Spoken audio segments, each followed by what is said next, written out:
Beautiful. All right, so a lot of people that are here today weren't here last Sunday.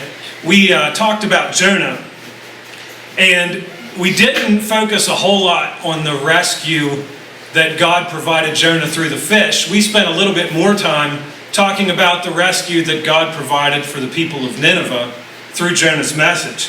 When they turned their eyes to God, He spared them, He rescued them. I was really hoping that Nathan would sing his song, The Rescue, this morning, because I wanted to talk about a few other rescues that we can find in the book of Daniel. At this point in the Bible, in the book of Daniel, the Babylonian king Nebuchadnezzar, which, by the way, if you've ever had to type notes and you have to write Nebuchadnezzar like 40 times, I spelled it 40 different ways. If I see a long word that starts with N, I'm going to say Nebuchadnezzar today. So anyway, the Babylonian king Nebuchadnezzar had besieged Jerusalem, and when he besieged it, he decided he would take back to Babylon all the cool things from the temple, so all the goblets, all the silver and gold and everything of value. He also said, I'd like to take some of the really good looking, really bright, really going places guys from Judah. So he brought some of them back with him to Babylon. Among them were 4 guys you might know: Daniel, Hananiah, Mishael, and Azariah. He gave them new names when he got them back to Babylon. Daniel he called Belteshazzar, and the other 3 he called Shadrach, Meshach, and Abednego. The Babylonians weren't exactly God-fearing people, but Nebuchadnezzar took a real interest in these guys because he would find himself in a tight spot. Like, he would have a dream that would keep him up at night and would just bother him and eat at him because he didn't know what it meant. And none of his wise men, none of his astrologers could figure it out either. And guys like Daniel could. Daniel and the others really prayed to God when Nebuchadnezzar couldn't figure out what his dream was. They said, God, please tell us what it means. And the reason they prayed so hard was because everybody was going to get killed if they couldn't not only tell him what it means, but tell him what it was. He couldn't even remember what the dream was. So they all prayed, and God gave Daniel the meaning of that dream, and then several others later. They were all spared. So Nebuchadnezzar was pretty impressed with Daniel, and so he promoted him within his kingdom. He promoted him, they had names like prefect and satrap and governor and administrator, but anyway, he was a bureaucrat, or he was like a lower level official. He got promoted up. And Daniel said, hey, my buddies Shadrach, Meshach, and Abednego are good guys too. You ought to put them in charge of something. So these 4 slowly grew within the kingdom of Nebuchadnezzar. But then Nebuchadnezzar built this big gold image. It was 90 feet tall. It was 9 feet wide. And he gathered everyone together to dedicate this big image. All the officials, all the guys like Daniel and Shadrach, Meshach, and Abednego, and all the Babylonians that were in those positions as well. And he told them, he said, at this dedication, after this dedication, whenever the music plays, whenever you hear the beat drop, everybody needs to bow down and worship this thing. So you can imagine these career politicians and astrologers and other people that were in these positions weren't super impressed with Daniel and these other foreigners getting the good jobs. So they immediately started looking for ways to throw these guys under the bus. They noticed that Shadrach, Meshach, and Abednego did not bow down to worship this big image, so they squealed to Nebuchadnezzar. He got mad, he brought them together, and he said, guys, I hear you're not bowing down to my image when the music plays. Maybe you forgot. I'm going to give you another chance. We're going to play the music, and you can bow down and worship it. In Daniel 3:16-18, Shadrach, Meshach, and Abednego replied to him, King Nebuchadnezzar, we do not need to defend ourselves before you in this matter. If we are thrown into the blazing furnace, the God we serve is able to deliver us from it, and He will deliver us from your majesty's hand. But even if He does not, we want you to know, your majesty, that we will not serve your gods or worship the image of gold you have set up. These guys are stone cold under pressure. The penalty for not worshiping was getting thrown in a fiery furnace. So Nebuchadnezzar is really upset at this point. He told the guards, heat that thing up 7 times hotter than normal. He's baking at like 750 degrees at this point. It is hot. It was so hot that it killed the guards that threw these guys in there. But then Nebuchadnezzar looked into the fire And he saw Shadrach, Meshach, and Abednego walking around okay. And he said, "Is there a fourth guy in there?" He said, "Look, I see 4 men walking around in the fire, unbound and unharmed, and the fourth looks like a son of the gods." Nebuchadnezzar then approached the opening of the blazing furnace and shouted, "Shadrach, Meshach, Abednego, servants of the Most High God, come out, come here." They came out and they were perfectly fine. It said their clothes didn't stink and not a hair on their head was singed. Later on in the book of Daniel, Darius the Mede is the king. And Daniel's getting to be an old man. I saw estimates he's at least 75, maybe like 85. He's getting to be old. One thing that hasn't changed, though, is that the other political leaders under the king aren't too fond of Daniel. He had been promoted several times since he arrived in town. They kept trying to come up with ways to cancel Daniel, but they couldn't. He was squeaky clean. There was nothing they could find on him. So they got the bright idea to suggest to Darius, "Hey Darius, for the next 30 days, why don't you tell everybody they can only pray to you. They can only worship you. They can't bow down and worship or pray to any other god or any other man." And Darius, like so many guys in power, has a weakness towards flattery. And so he says, "Sure, that sounds like a great idea." And he signed it. And he signed it permanently in a way that couldn't be repealed. Daniel heard about the order, but like he always did, he prayed 3 times a day with his window open. The other governors and administrators went as a group to the king, and they said in Daniel 16:12, "Did you not publish a decree that during the next 30 days, anyone who prays to any god or human except to you, your majesty, would be thrown into the lion's den?" The king answered, "The decree stands in accordance with the law of the Medes and Persians, which cannot be repealed."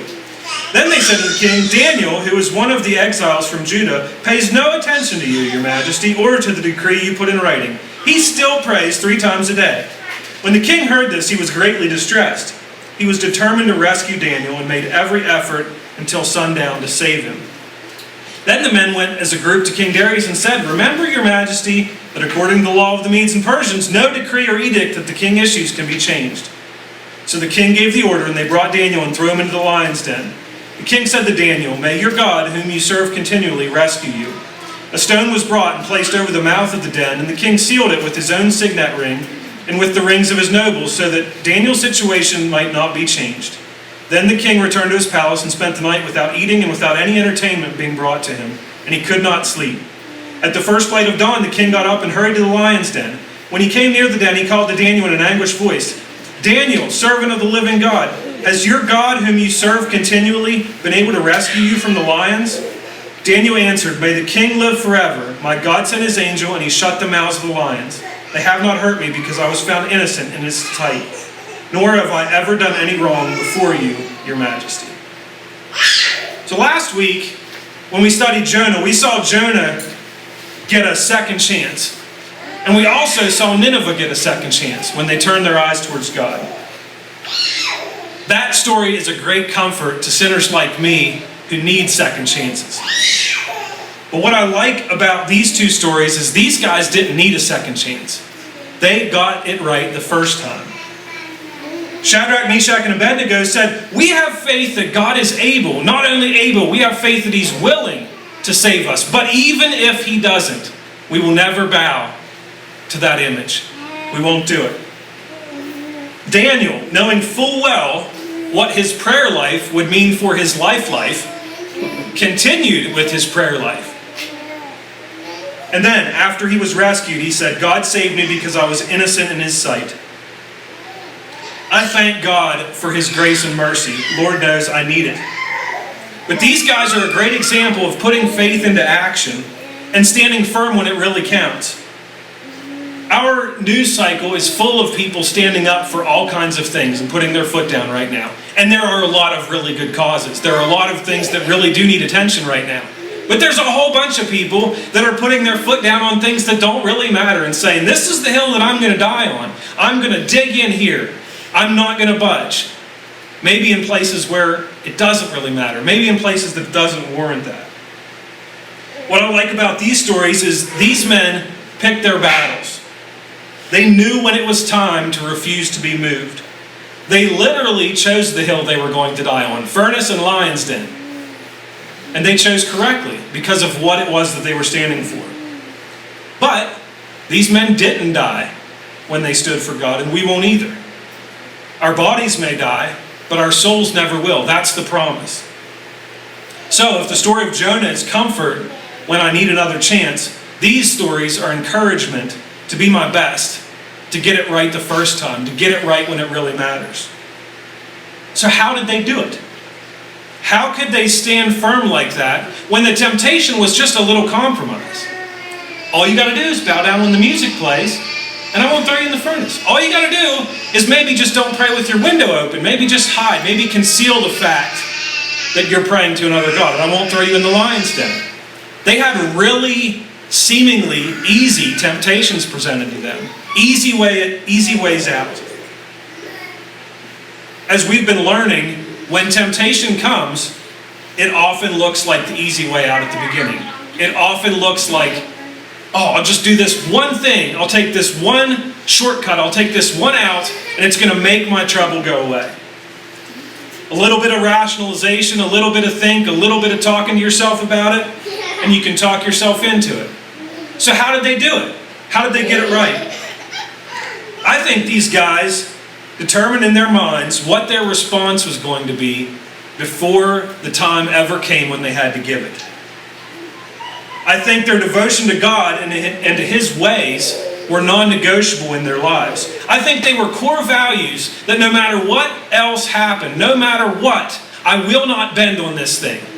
I'm not perfect, but I will not bend on this. They had decided in their hearts long before they were standing in front of the king how they would answer a question like that. We live in an age of infinite choice. Anything you can want delivered in 2 days from Amazon. I mean, unless it's toilet paper or canning jar lids apparently right now. And living in an age of infinite options has conditioned us to always leave our options open. To always leave all our options on the table. Give ourselves an out. Give ourselves an escape. And that's great on some things, but certainly not everything. I want to ask you, have you made your mind up on anything? Is there anything in your mind that is decided, is firm, will not move, will not break, will not bend no matter what? Or is everything up for discussion? Will you deal with everything as it comes? Or have you predetermined there are certain things, there are certain lines that will not be crossed? For those of you who have heard me talk for a while, you know this is a very different type of message for Adam. You know that one of my biggest pet peeves is hard-headed people. It really bothers me. Drawing a line in the sand and sticking to it isn't something that I'm good at. I'm good at, let's see all the options are, let's see what everything looks like, and we'll talk it through and we'll take the best course. But there are some places that's no good. Our relationship with God is one of them. Deciding who we will follow is one of them. It can't be that every time there's a chance to turn to something else, something easier, something faster, something more fun, we say, well, you know, I could just do it this time. I could bow down once. I could compromise once. I could take a step across the line one time. It's not a good idea. Our relationship with God won't be perfect. But it is important that we decide where we stand before we're faced with things that may want to take us away from Him.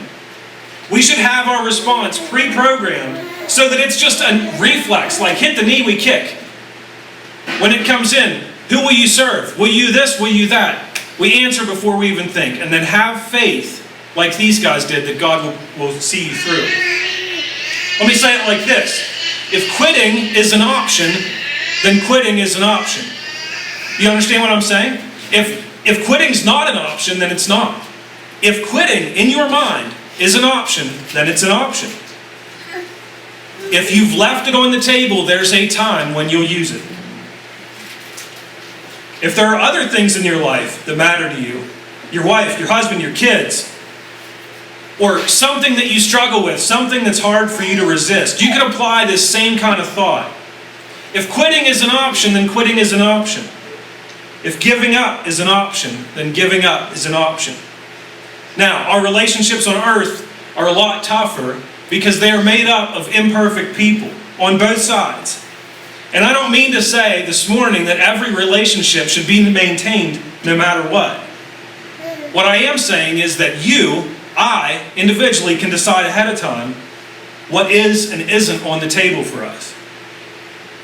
When the fire was hot and the lions were roaring, the guys we read about didn't take time to sit and think through it. Because if they would have, I think they would have decided the lion's den is not where I want to be. That hot furnace is not where I want to be.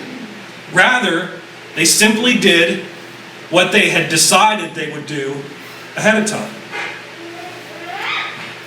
When our relationship with our wives and our husbands hits a rough patch, that isn't a time to make a hasty decision or say things or do things that can't be unsaid or can't be undone.